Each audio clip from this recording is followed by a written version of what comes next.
Well, welcome everyone. It's Dr. John, and I'm really glad you're here today. This topic we're going to talk about today, facial symmetry, it's one of the most important shifts in thinking you can make as an injector. And frankly, it's what's going to set you apart in this field. So I had a patient come in the other day. She pointed to a single line on her face and she said, "Hey, can you fix this? It's all I see when I look in the mirror." And of course, we can do that. That's easy. But as I had her talk and smile, I saw that the line she was focused on wasn't the real problem. It was just a superficial line. The real issue was happening much deeper.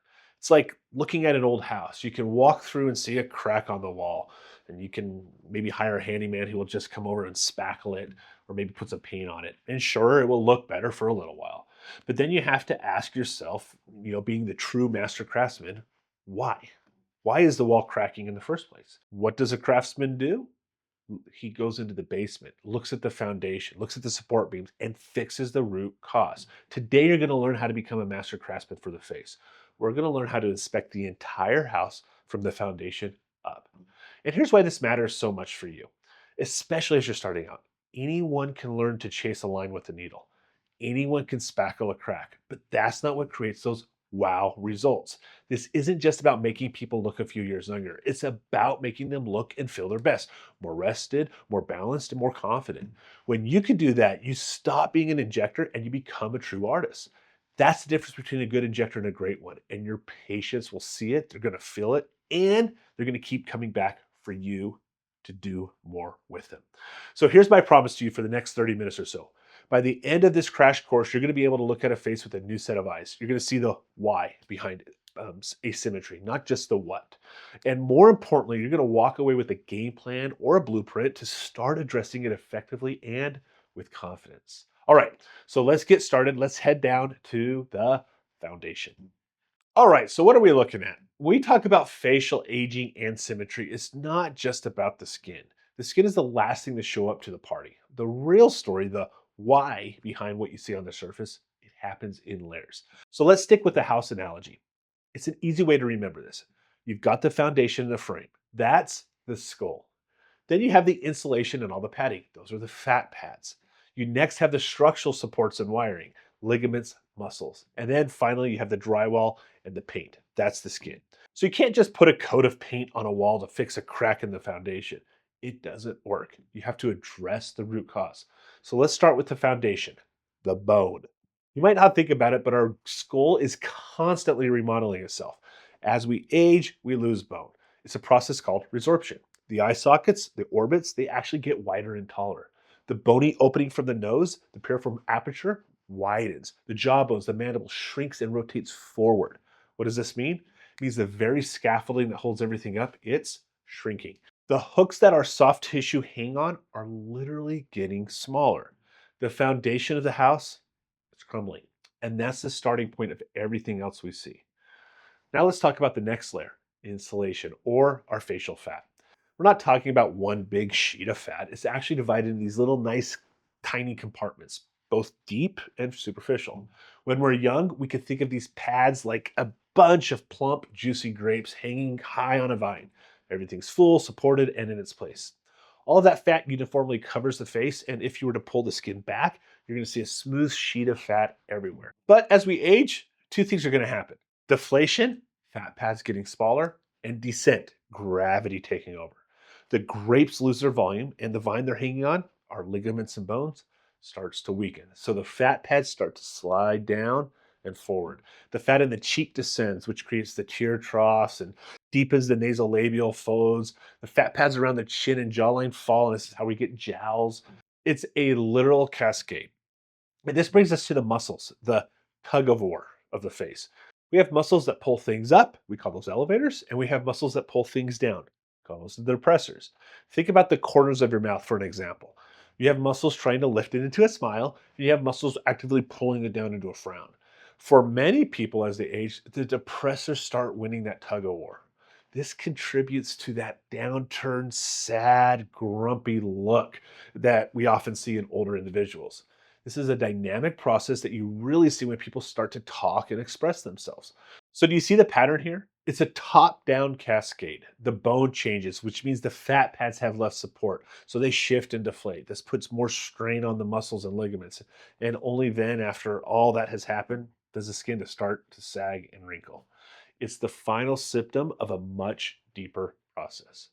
So when a patient points to a nasolabial fold, you know it's not just a fold in the skin, it's a consequence of bone loss in the midface and that descent of the cheek fat pads as we age.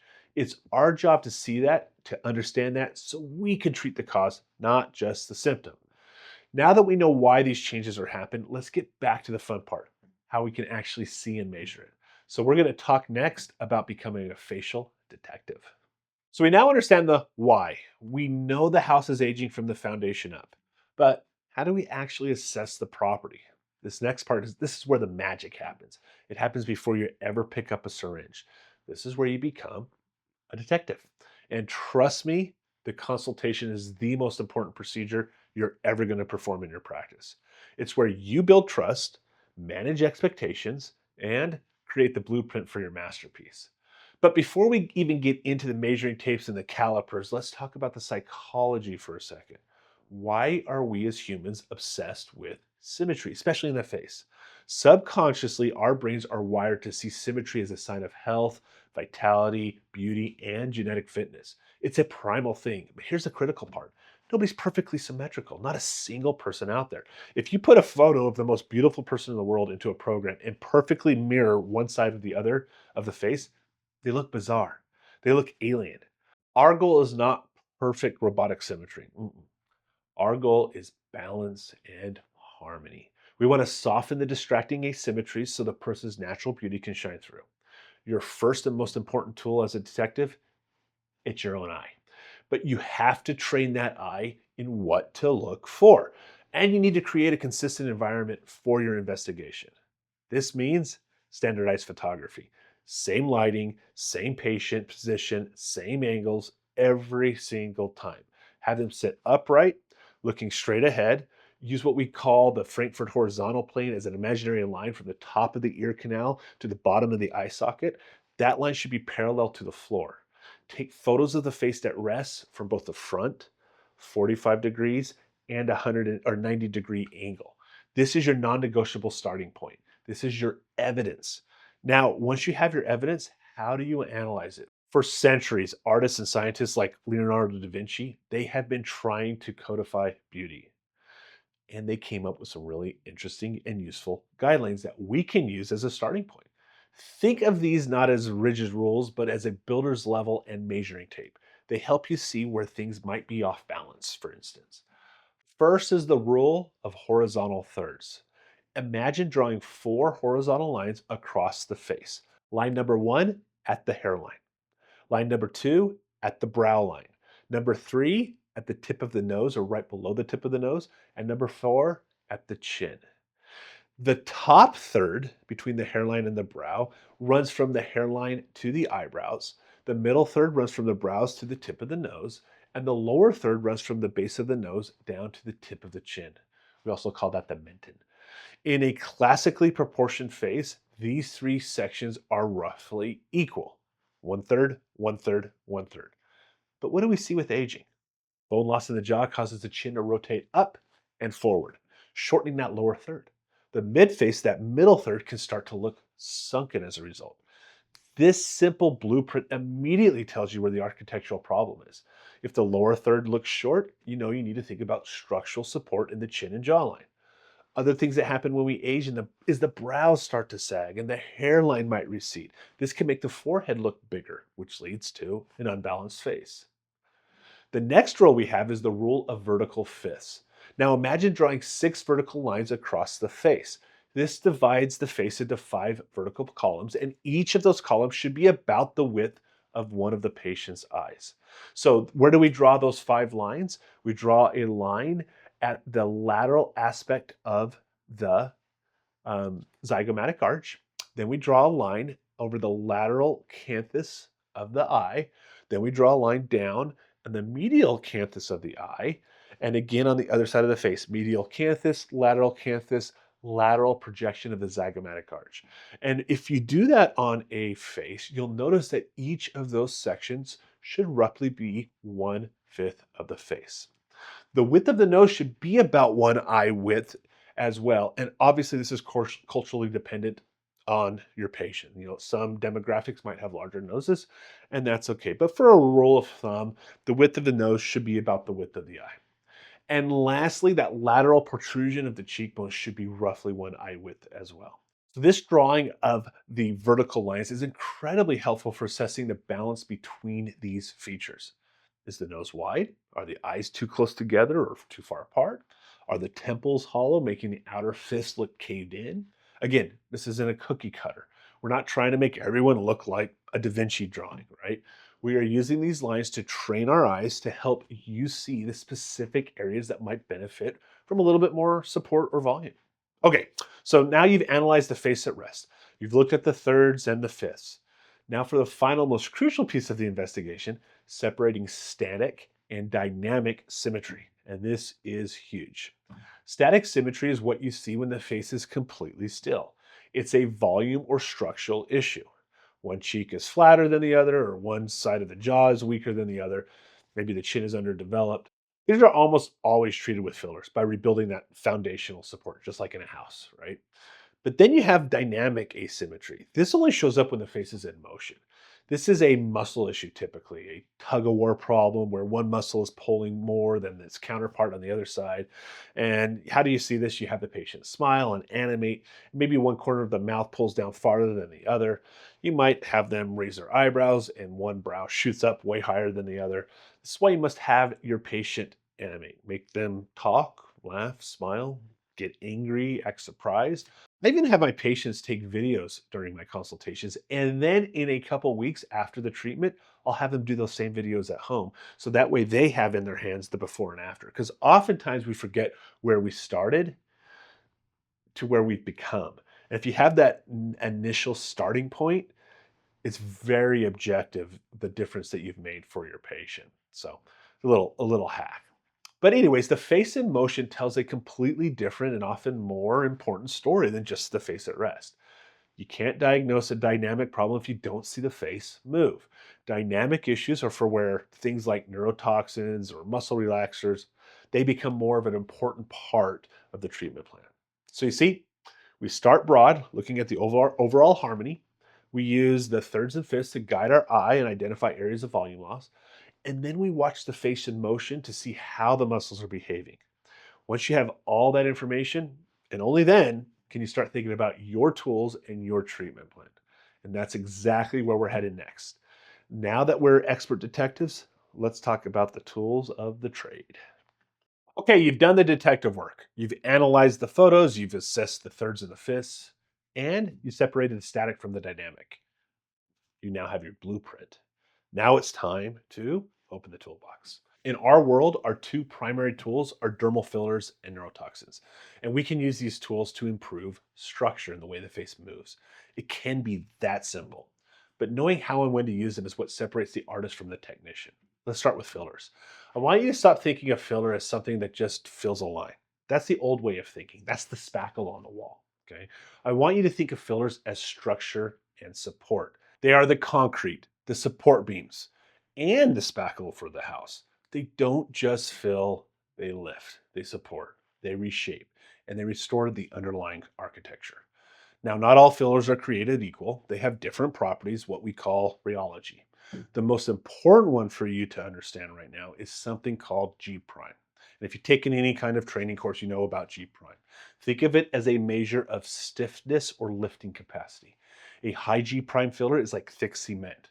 It's firm, it holds its shape, and it's perfect for rebuilding bone structure.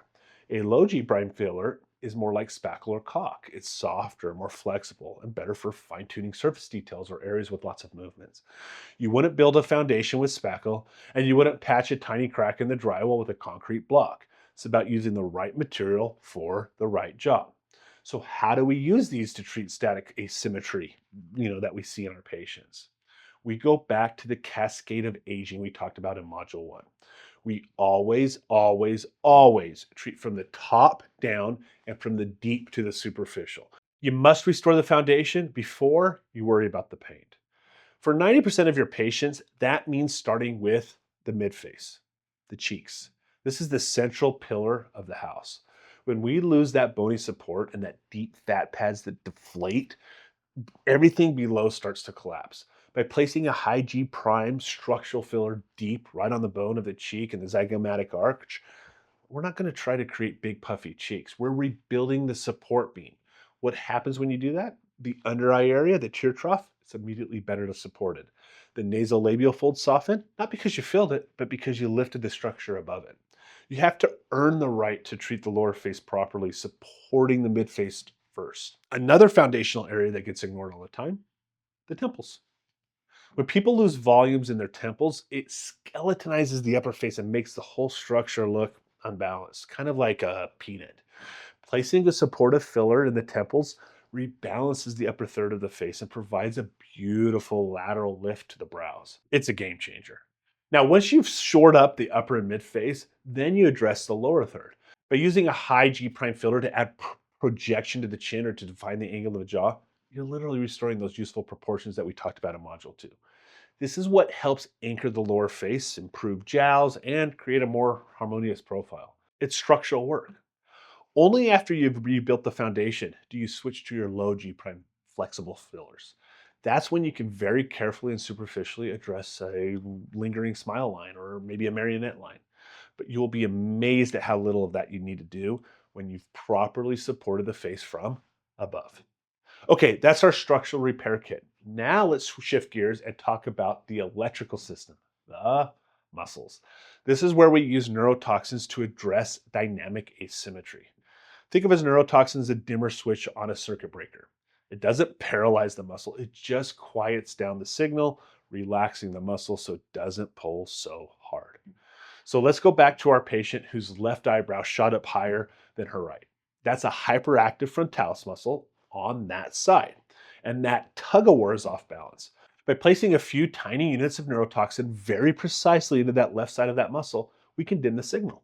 We tell it to relax a little bit, chill out.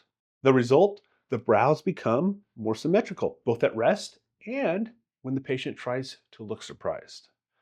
Then we have those patients with age-related ptosis of the eyebrow. By placing toxin in all the depressor points, procerus, corrugators, orbicularis oculi, we turn off the depressors and the elevators, the frontalis muscle, becomes dominant and they win the tug of war, lifting the brow. Or what about the patients whose smile's asymmetrical, with one corner pulling down more than the other? That's often an overactive depressor angularis oris, or DAO, winning the tug of war on that side. A tiny amount of toxin in that muscle can tell it to let go, allowing the smile elevators to do their job without being pulled down. This is an incredibly effective technique for restoring a happy, balanced smile. And one of my favorite tox tricks, the Nefertiti lift. Let's turn off all the main depressors of the lower face, the DAO and the platysma muscle with just a few injections of tox. Once we do that, the depressors are turned off and all the levitators of the lower face become dominant. The effect? A lifting of the face. This can help balance out our symmetry lines, but also add volume to the mid face. When I say volume, it's not really volume, it's just that when everything lifts, it looks like volume has been added. They've actually studied this effect and found that it's equivalent to adding about a half a syringe of filler to the cheeks just by doing a lower face tox. Now, here's the secret. The absolute best results, the ones that make people say, oh, wow, you look amazing, or well rested, or what have you had done? Those results almost always come from a combination approach. You use filler to rebuild the foundation and restore volume, and you use neurotoxin to fine tune that muscular tug of war. You fix the structure and the wiring. That is the holistic approach. That is how you create true harmony and balance in the face. So you have the blueprint from your assessment, and now you have your toolbox. You know what to fix, and you know what to fix it with. Next, we're going to put it all together and look at how to build a safe, effective, and artful treatment plan from start to finish. All right, this is where the rubber meets the road. You've done your detective work, you've assessed the anatomy, and you've familiarized yourself with the toolbox that you have to work with. Now you have to become an architect. You have to take all that data and create a safe, effective, and artful treatment plan. And just as importantly, you have to be able to explain it to your patient in a way that they understand and trust. The first rule of building a plan is go slow. This isn't a race. Listen, you're not trying to fix every single asymmetry in one visit. In fact, that's one of the biggest mistakes new injectors make. They see the possibilities and they want to do it all at once. That's how you get unnatural overfilled results. The best approach, and trust me, it's a phased approach. Think of it like renovating a house. You don't do the plumbing and the foundation and the electrical and the painting all in the same day. You do it in logical stages. Build the foundation, put up the walls, put up the drywall, and then you paint. And I do this by creating a treatment plan unique to each patient. After my assessment, we come up with a plan that fits their wants and their budgets. That plan I'll print off and give to them. It'll have dates, treatment types, costs, and other relative information. Your plan should always start with addressing the foundational issues we've been talking about. That means structural support first. For most patients, that will be mid face or the temples, right? Your first session might just be rebuilding the support in the cheeks. That's it. You explain to the patient, today we're going to focus on rebuilding the support structures of your face. And this is the most important step. By lifting and supporting the cheeks, we're going to see a beautiful natural improvement in the lower face as well. Then in our next session in a few weeks, we can assess how everything is settled and fine tune any details that we want at that visit. Now, what did we just do? We did two things. One, it's safer. You're not introducing a huge volume of product all at once. Two, it manages expectations and builds trust. The patient sees a subtle natural improvement and they understand that this is a journey that you two are going to be going on together. Now, let's talk about the consultation itself. This is your chance to shine. I always start by handing the patient a mirror and asking a very simple open ended question. What are you seeing about yourself that you'd like to change today? Right? Then I shut up and listen. I let them tell me their story. They might point out to the nasolabial fold, but what I might hear also is people tell me I look tired or I feel like I look sad when I'm not. Your job is to translate their emotional concern into an anatomical diagnosis. Once I've listened to them, then I'm going to take my photos. Then we sit down together and look at them. This is where education is key. I'll point to the photos and say something like, so I understand that you're concerned about this line here. Let me show you what's actually causing it. Then I'll explain the concept of volume loss in the cheeks in, relatively simple terms. And I'll use my house analogy or another like it. And I'll say stuff like, think of your cheekbone as the main support beam for this part of your face. Over time, we lose some of that support. And what happens?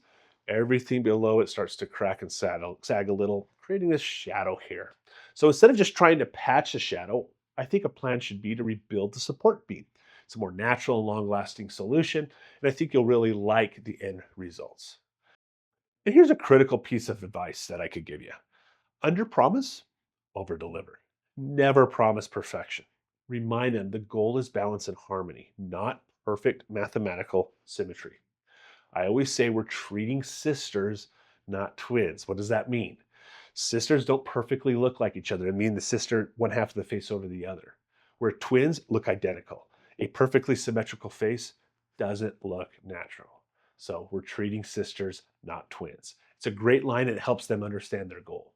I also talk about the risk and what to expect. Bruising, swelling, and be honest and transparent. Trust is your most valuable asset. Finally, let's talk about safety. Your beautiful plan means nothing if it isn't safe. You must have a deep three-dimensional understanding of facial anatomy, especially that vasculature anatomy if you're doing fillers.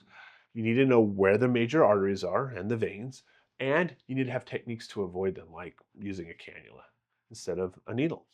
So, aspirating before you inject and injecting slowly, watching the tissues as it change. All of these things are important for safety. And you must have a vascular occlusion kit in your office and know how to use it. This is non-negotiable.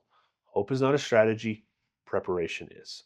So the plan isn't just about what you're going to put the product or where you're going to put the product. It's a comprehensive strategy that includes a phased approach, patient education, expectation management, and an unwavering commitment to safety. When you master this, you're not just an injector anymore. You're a true aesthetic practitioner. Now, to wrap things up, let's bring it all home with a quick case study and some final thoughts. Theories and principles are great, but seeing them in action is what makes it all click. All right, so let's look at a case study. This is a patient that I've treated many, many years ago. And if you've taken my filler course, you probably have seen this patient. But it's a really good example of when we start talking about facial symmetry. So this is the patient's before photo when she's looking straight on. For many, many years, I took all of my photos as I was growing in very, very, very stringent settings. I actually had a photo room. I had a black drop. I had the lighting all the same color, um, all the same brightness, all the same settings. So every photo I took was as close to the last photo as possible. Now you'll notice when you do this that as season changes, coloration of the skin changes, and it'll absorb light differently. So you might have to go in after the fact and just adjust the balance of brightness ever so slightly if they like one photo has a tan and the other doesn't. So in this photo, this patient presents and her number one complaint was, I feel more energetic than I look. And I don't want people to keep thinking that I've had a bad night of sleep or something like that. And when we look at her face, what do we notice? I notice her left eyebrow is a little bit higher than her right. I noticed that her forehead, and we'll draw out some symmetry lines here in a minute, but I noticed her forehead's a little bit smaller when you take the thirds into account than maybe her middle third. Her nose looks elongated the way her eyebrows are structured, and I definitely noticed an asymmetry in the cheekbones. Her left cheekbone seems to protrude a little bit more than her right. Okay, maybe this is because she sleeps on her right side, or she did as a child and her skull developed a little bit differently. She has kind of a sad face, a tired look. Her lower face is kind of sunken a little bit when I look at the front, and I can kind of empathize or sympathize with her on where she's at. And when we look at another angle of her on this side, we definitely could see some different issues. I noticed a very undefined jawline. In fact, where a shadow is, there should be a jawline. We've got some jowling going on. We got a downturned mouth, maybe a little bit of puffiness underneath the eyes. Um, so we're definitely noticing that. And then we would look at that 45-degree angle. And my favorite way to take this photo is to line up the nose with the opposite cheek. So you have them turn their head until the tip of the nose lines up with the opposite cheek. And I find that's a good landmark to be consistent at the 45-degree angle. But if you look at this 45-degree angle, you'll notice that her right cheek, where the tip of the nose touches, is very flat from the canthus of the eye to the canthus of the mouth, or the oral commissure. And so when you look at this angle, you notice it's very, very flat, where we want to see more of a projection of that lower cheekbone. Uh, Again, in this view, I'm noticing some jowling. It's pretty distracting, the jowling that we got there. And again, a very, very tired look. Now let's draw some symmetry lines on that. All right. So when we look at our symmetry lines and we draw those lines, those horizontal lines across the face, we can really see that the left eyebrow is about 2 to 3 millimeters higher than the right, and that shortens the appearance of the forehead. Okay, so her top third is much shorter than her middle third. Okay, and if we can bring that eyebrow down a little bit, it will actually shorten her middle third up a little bit and increase the size of her forehead, which would be a good look for her. So with looking at her eyebrows look a little bit high. The lower face as well. That's probably more of an appropriate position. So you can imagine if I can lower that top line down a little bit, it will lengthen the top third, it will shorten the middle third, and that should balance out with the bottom third as well. We haven't talked about this yet, but I also drew some symmetry lines on her lips. On a Caucasian woman, we want her lips to be about 1/3 on the top and 2/3 on the bottom. Okay, we call that the golden ratio, 1 to 1.6. Okay, and she actually has a good proportion to her lips, so I didn't feel like I needed to work on her lips based off that assessment. Okay, so there's her symmetry lines after we've looked at the face. And then what we did is we did some treatments on her. And what were the treatments we did? I did a treatment of cheek filler. I put 2 syringes of filler in each of her cheeks. And I also injected a little bit of Kybella into her jowl. Okay. So I did the Kybella first. I injected the gel. She came back 6 weeks later. I saw what had happened, and then I added the filler. So this photo we're going to show you right now is after one treatment of Kybella, dissolving that gel, and one treatment of filler in each of the cheeks. All right. And now when we're looking at her straight on, now she's a little red here because I just injected some filler in her cheeks. But look at how much more balanced her fifths are. okay? Especially the lateral projection of her zygomatic bone. Now, we definitely improved the right side. Did we completely correct it? No. Remember, not every face is perfectly symmetrical, right? I also added a little tox in a previous visit to that left upper eyebrow. And now look at how much more balanced her eyebrows are. So ultimately, what ended up happening from all these interventions, we lengthen the third on the top of the forehead to balance out the third so that the forehead and the nose and the lower face are all more balanced. And then by adding that volume of filler to the lateral projection of her skull, we balanced out the fifths to where the distance between the eyes equals the width of the eyes equals the lateral projection of the zygomatic bone as well. And it just has a more confident look now, a less tired look by just making those few subtle changes. And it's really apparent when we look at the next photo, which is the 45-degree angle. All right. Now, holy smokes, what a change we've had. Okay. By adding volume to the cheekbones, we actually kind of pulled up on the corners of the mouth a little bit. She kind of went from a half frown to a half smile. Right. And then that first treatment of Kybella really softened the jowl up. Now, she's red again in this photo because after her first treatment of Kybella, I gave another one, right? And we dissolved even more fat today, this day, but you're not going to see that for down the road. But look at the curvature of the canthus from her right eye to the right oral commissure. Look at how curved that cheek is, right? That's a much more feminine look. We want that nice rounded cheek. It pulls everything up a little bit and it's balanced around. And now she has a jawline. Okay, that jawline is now very much prominent. It'll look even better after that Kybella treatment. Now, unfortunately for you, this patient moved after that treatment. I never got to see her for follow-up, but you can see the difference in just doing a few interventions with a little bit of tox to lower the eyebrow, a little bit of cheek filler, a little bit of dissolving it with Kybella in the lower face. So I know you're already thinking, hey, what if I don't have Kybella in my practice? What else could I do? Um, and I would probably do this now. Back then, I didn't have this technique in my toolbox, but I do now. Do a Nefertiti lift on them. Inject that platysma muscle right below the jowl and the DAOs and watch the face pull everything up. And if you do that, the jowling will be softened. And that's just a really quick and dirty treatment you can do with every tox treatment. It takes about 18 units of tox. It's fairly affordable, a lot cheaper than doing a Kybella treatment or a filler treatment. And you can get a similar look by letting the face lift itself. So that's a case study of symmetry and what you can do using a little bit of tox and a little bit of filler to build up structure and make the muscles all work harmoniously together. So I hope that that helped you kind of work through what you can do on a patient. So that's that case. Now I know what some of you are going to be thinking. Dr. John, what if my patient doesn't want filler? What if I'm currently only providing neuromodulator services? And that's really a good question. Don't ever think that you can't create beautiful harmony without filler. You absolutely can. You just have to think differently about the house. If filler is the foundation and the support beams, think neuromodulators are controlling the tension, the wiring of the house. You're not rebuilding the structure, and that's okay. You're going to rebalance the forces acting on this structure. We're just adjusting that muscular tug of war that we talked about earlier.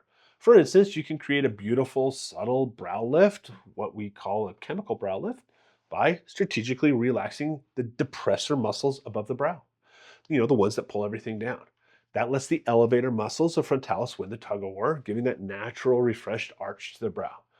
You see the patient with the asymmetrical brows? You can just adjust the tension on each side to bring them into better balance.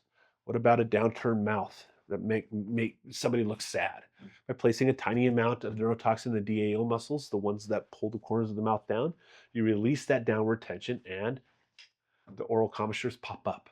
It's a game changer for creating a happier, more pleasant resting expression. You focus on relaxing the depressor muscles of the face, the ones that pull down, and you create an overall lifting and smoothing effect without a single drop of filler. I talked about the Nefertiti lift earlier. You inject all these depressor muscles, and it's like adding a half a syringe of volume to the cheekbones. Okay, this is going to create a more positive and balanced appearance. It might not restore volume, but it ultimately will help with harmony. And really, that's the core of everything that I want you to take away from this course. One, think foundation first. Treat the cause, not the symptom. Support the upper and mid face before you even think about the lower face. Two, you're going to be an artist if you're not already, but you're also a scientist. Your assessment is everything. Master the concepts of facial thirds, fits, and the difference between static and dynamic symmetry. Three, you're going to go slow. A phased approach is a safe approach. It builds trust, it delivers more natural, beautiful results, keeps them coming back for more, helps build your practice. And finally, never stop learning. This is an introduction, a crash course. The field of aesthetics is constantly evolving. Admit your ignorance, but have a desire to learn more. It's what's going to make you truly an exceptional and safe injector. You've chosen a field that blends art and science and human connection. It's an absolute awesome journey. So take this foundation, build upon it, and go create some beauty in the world. Now, you're going to seize the day and make it your own.